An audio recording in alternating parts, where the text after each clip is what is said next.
நம்ம குல்ச்சா செய்ய போகிறோம். அதுக்கு நம்ம முதல்ல 1/4 கிலோ மைதா கொட்டிக்கணும்.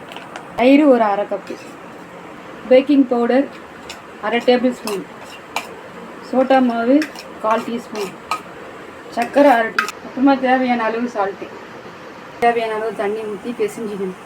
பிசைஞ்சு ஒரு 1/2 மணி நேரம் ஊற வச்சு இப்போ கையில் ஒட்டாத அளவுக்கு கொஞ்சம் எண்ணெய் சேர்த்துன்னு பிசைக்கணும்.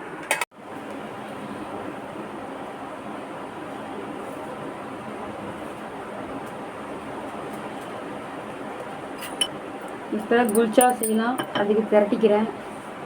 கொஞ்சமாக மாவு போட்டு திரட்டிக்கிறேன். இப்போ தவாவில் போட்டு எடுக்கலாம். கொஞ்சமாக தண்ணி தெளிச்சிக்கணும். தண்ணி காயறதுக்குள்ளே இதை போட்டோம். இதுக்கு மேலே பூண்டு 1 டேபிள் ஸ்பூன் பூண்டு மசிச்சு வச்சுருக்கேன். அப்புறம் ஒரு பச்சை மிளகாய் நறுக்கி வச்சுருக்கேன். கொத்தமல்லி எல்லாம் மிக்ஸ் பண்ணி வச்சுருக்கேன். அது மேலே தடவி விட்டுணும்.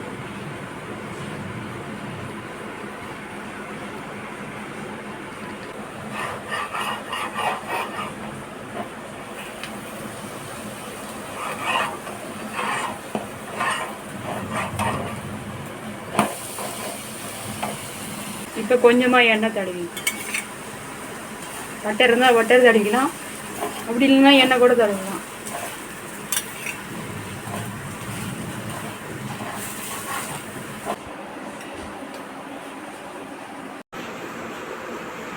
நம்ம குல்ச்சா ரெடி ஆயிடுச்சு. அதுக்கு சைட் டிஷ்ஷாக வெஜிடேபிள் சால்னா செஞ்சுருக்கோம். சூப்பராக இருக்கும்.